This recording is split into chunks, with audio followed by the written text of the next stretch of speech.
Everyone, नमस्ते and welcome to pure science. हम लोग सॉल्व कर रहे हैं सीजी सेट 2017 के क्वेश्चन पेपर को। ठीक है, स्टेट एलिजिबिलिटी टेस्ट 2017 के फिजिक्स वाले पार्ट को हम सॉल्व कर रहे हैं।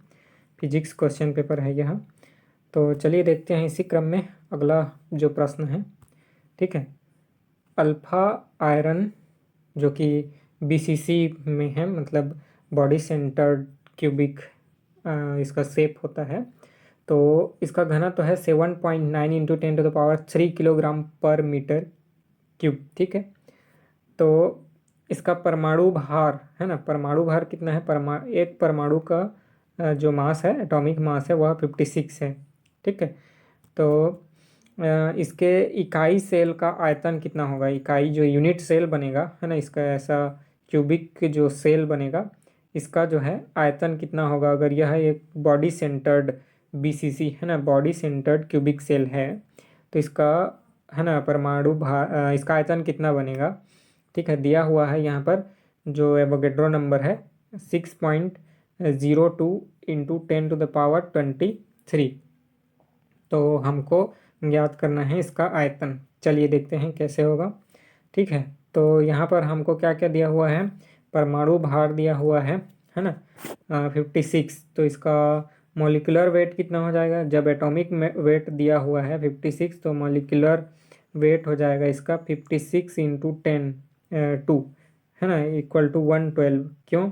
क्योंकि इस आयरन का जो है ना वो होता है मॉलिक्यूल, वो होता है Fe2। ठीक है, तो ये हो जाएगा 112 है ना। और दिया हुआ है डेंसिटी कितना है?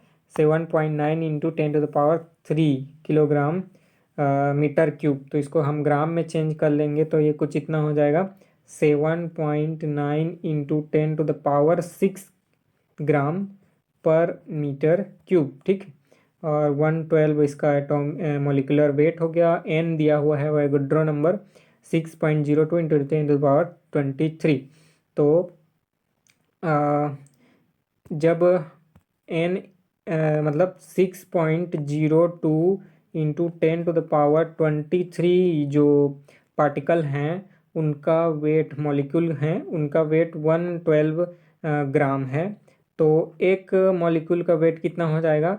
तो 112 डिवाइडेड बाई 6.02 इंटू 10⁻23 इतना ग्राम हो जाएगा। ठीक है, अब ये हो गया हमारे पास उसका उसका मास जो है ना, मतलब इतने मॉलिक्यूल का जो है मास हो गया, एक मॉलिक्यूल का मास हो गया 112/6.02 इंटू 10⁻23 ग्राम। ठीक है, उसका मास हो गया। अब डेंसिटी हमारे पास दिया हुआ है, तो यहाँ से हमको मिल जाएगा इसका ये क्या बोलते हैं, वॉल्यूम। ठीक है, तो डेंसिटी इज इक्वल टू क्या होता है? द्रव्यमान मतलब मास, और डिवाइडेड बाई वॉल्यूम आयतन। ठीक है, आयतन। तो यहाँ से आयतन हमको निकालना है, तो इसको इधर मल्टीप्लाई कर देंगे तो ये हो जाएगा मास यानी द्रव्यमान बटे घनत्व यानी डेंसिटी। तो ये फॉर्मूला लगाएंगे, हमको वॉल्यूम मिल जाएगा। चलिए लगाते हैं। डेंसिटी कितना आया था हमारे पास? 7.9 इंटू 10⁻6 ग्राम। ठीक है, तो है ना वॉल्यूम इज इक्वल टू हो गया, तो द्रव्यमान डिवाइडेड बाई घनत्व। ठीक है, घनत्व, द्रव्यमान डिवाइडेड बाई घनत्व। तो ये हो गया। इसमें हम इसमें रखेंगे तो हमारे पास द्रव्यमान कितना है? 112 डिवाइडेड बाई 6.02 इंटू 10⁻23 और divided by 7.9 into 10⁻6।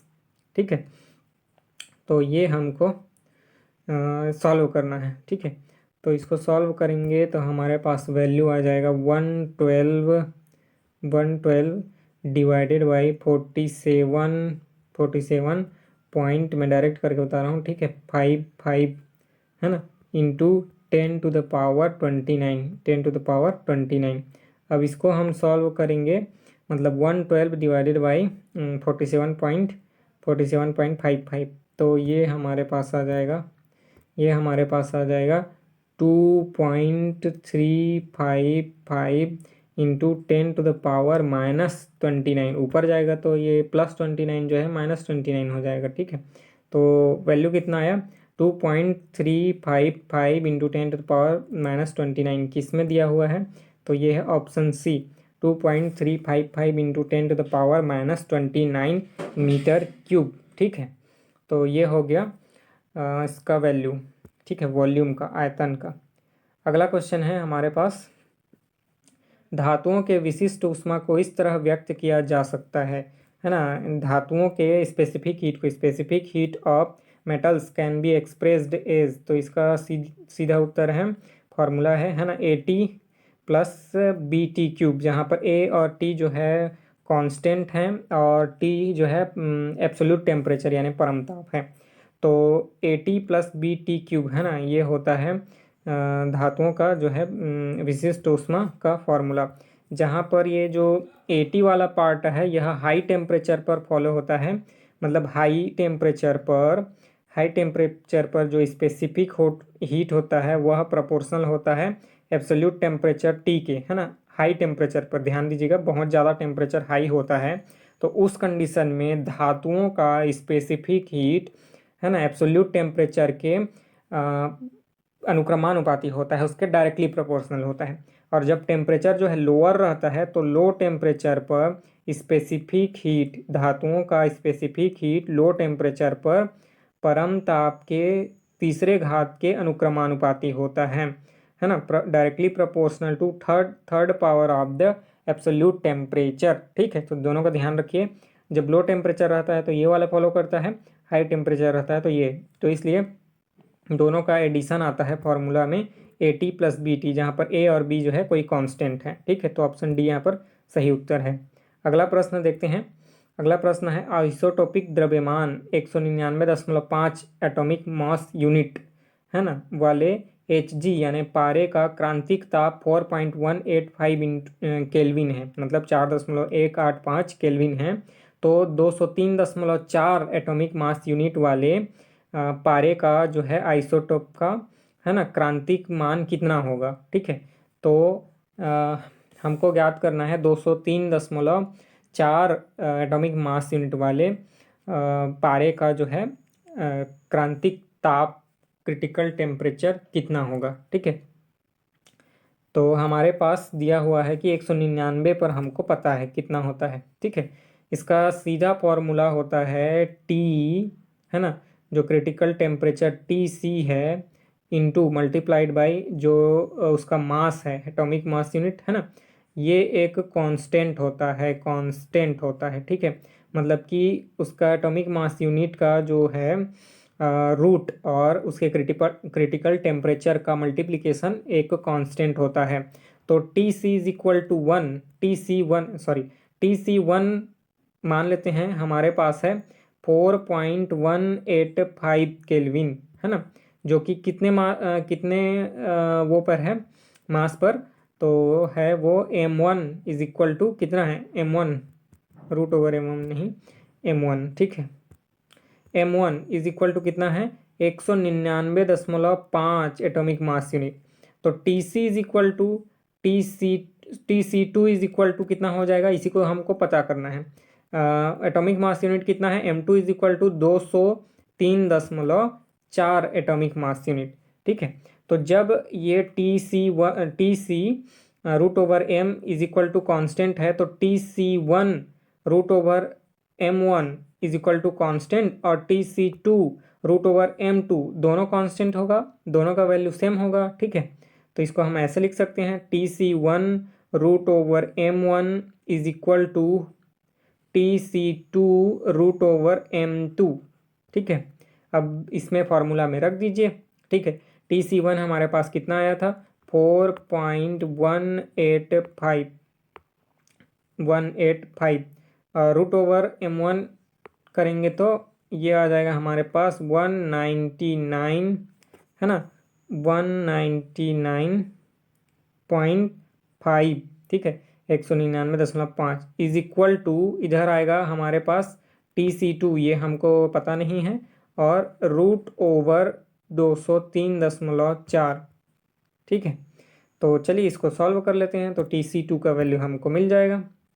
Tc2 is equal to हो जाएगा 4.185 √199.5। ठीक है, √203.4। इसको सॉल्व करना है। ठीक है, तो ये रूट और ये है ना, ये सबको सॉल्व करके मैं डायरेक्ट आंसर बता रहा हूँ। इसका वैल्यू आएगा आपके पास 4.1446। ठीक है, 4.1446। तो ये ऑप्शन डी में दिया हुआ है 4.144 केल्विन। ठीक है, तो यही है इसका सही उत्तर। Option D is the right answer. अगला प्रश्न है, निम्नलिखित दी हुई जोड़ियों में से कौन सा नाभिक सबसे अधिक स्थिर होगा, है ना, सबसे अधिक स्थिर कौन सा होगा। देखिए नाभिक दिए हुए हैं, लिथियम का है, आइसोटोपिक दिया हुआ है ना, और कार्बन का दिया हुआ है। तो लिथियम 37 मतलब कि परमाणु क्रमांक 3 है ना, और उसका परमाणु भार 7। और एक और उसका आइसोटोप दिया हुआ है लिथियम का 3 परमाणु क्रमांक और उसका परमाणु भार 8 जो है ना। और इधर कार्बन का दिया हुआ है कार्बन 13 और कार्बन 15।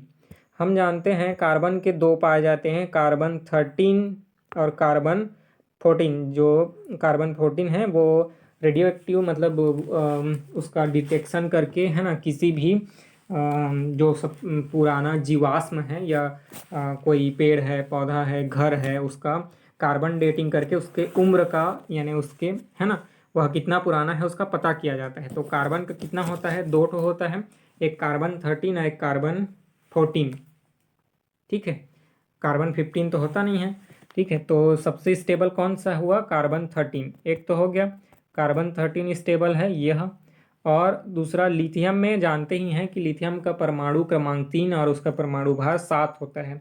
ठीक है, तो ये सबसे ज़्यादा स्टेबल है। और ये तो देख लेते हैं कौन से कॉम्बिनेशन में है, 3 7 और 6 13। ठीक है, तो ऑप्शन नंबर सी 3 7 और 6 13 यह वाले जो जोड़ी है यह सबसे ज़्यादा स्थायी होगा। तो ऑप्शन सी यहाँ पर सही उत्तर है। ठीक है, ठीक, अगला प्रश्न देखते हैं। अगला प्रश्न है, एक जो हमारे पास है ऑक्सीजन का है ना, ऑक्सीजन का एटम है जिसका एटॉमिक मास है 8 और उसका एटॉमिक वेट है 17 है ना। तो इसका जो है मोमेंटम और पैरिटी ज्ञात करना है। ठीक है, एंगुलर मोमेंटम और पैरिटी। ठीक है, ध्यान दीजिएगा, एंगुलर मोमेंटम और पैरिटी ज्ञात करना है। ठीक है, तो ये न्यूक्लियस किसका दिया हुआ है, ऑक्सीजन 17 का न्यूक्लियस है। ठीक है, ध्यान दीजिएगा ऑक्सीजन 17 है, यह ऑक्सीजन 16 नहीं है।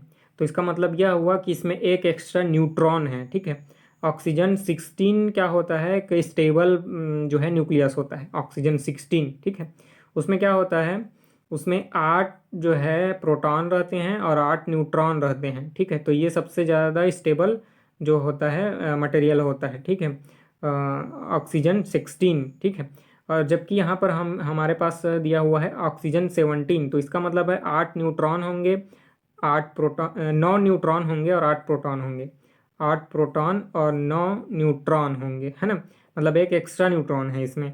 ठीक है, तो इसका जो अब हम लिखेंगे इलेक्ट्रॉनिक विन्यास जो लिखते हैं ना, ठीक है, तो उसका न्यूक्लियस का लिख रहे हैं ना, अभी ध्यान दीजिएगा, इलेक्ट्रॉन का नहीं लिख रहे हैं। ठीक है, तो इसका वैल्यू कुछ इतना हो जाएगा, देखिए ये हो जाएगा 1s1/2 का, उसमें 2 पाए जाएंगे है ना न्यूट्रॉन, और उसके बाद 1p3/2 जिसका एनर्जी कम होता है, इसमें 4 न्यूट्रॉन पाए जाएंगे। उसके बाद 1p1/2 इसमें इस वाले की अपेक्षा ज़्यादा होता है, इसमें 2 न्यूट्रॉन पाए जाएंगे।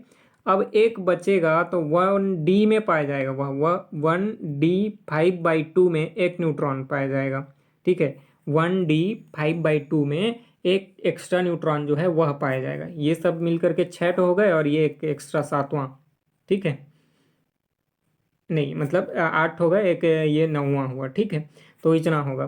तो हमको इस वाले न्यूट्रॉन का एंगुलर मोमेंटम और पैरिटी याद करना है। ठीक है, 1d5/2 का, 1d5/2। तो देखिए इसमें हमको क्या क्या जानकारी मिलती है।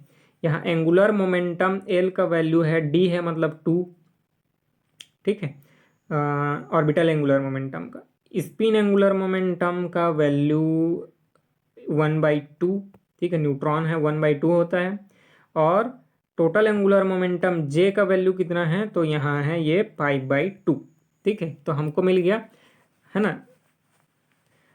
एल यहाँ से भी निकाल सकते हैं, एल और एस का वैल्यू 2 और 1/2 है, तो इसका वैल्यू कितना होता है, मिनिमम एल माइनस एस से लेकर के मैक्सिमम एल प्लस एस तक होता है, ठीक है। तो एल माइनस एस करेंगे तो 3/2 और एल प्लस एस करेंगे तो 5/2, तो 3/2 हो सकता है या 5/2, इन दोनों में से कोई एक होगा। लेकिन ग्राउंड स्टेट के लिए 5/2 होता है जिसका एनर्जी कम होता है, ठीक है। तो एनर्जी कम किसका होता है, 5/2 का, जो कि ग्राउंड स्टेट है, ठीक है। तो ये हो गया हमारे पास, ठीक है। 1d5/2 का हमको एंगुलर मोमेंटम और पेरिटी याद करना है, ठीक है।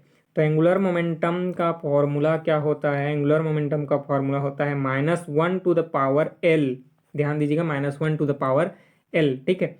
तो यहाँ से हमको मिल जाएगा, है ना, सॉरी, पेरिटी याद करने के लिए ये वाला फॉर्मूला होता है। एंगुलर मोमेंटम तो हो गया एल, है ना, टोटल एंगुलर मोमेंटम हो गया जे, ऑर्बिटल हो गया एल, और स्पिन हो गया कितना, 1/2, तो मतलब एस, है ना। तो हमारे पास टोटल एंगुलर मोमेंटम कितना है, जे इज इक्वल टू, अभी देखा हमने 5/2, तो ये हमारे पास एंगुलर मोमेंटम हो गया। पेरिटी याद करने के लिए फॉर्मूला होता है -1 और टू द पावर एल। अब ये प्लस में आए तो ऑड इवन पैरिटी, और माइनस में आए तो ऑड पैरिटी होता है। तो एल का वैल्यू रखेंगे, एल का वैल्यू कितना आया था हमारे पास 2, तो ये -1 का पावर 2 करेंगे तो ये +1 हो जाएगा, मतलब हमारे पास पॉजिटिव पैरिटी है, प्लस पैरिटी। तो एंगुलर मोमेंटम का वैल्यू हो गया 5/2 और पैरिटी का वैल्यू हो गया प्लस पॉजिटिव। किसका है, यहाँ ऑप्शन डी में है।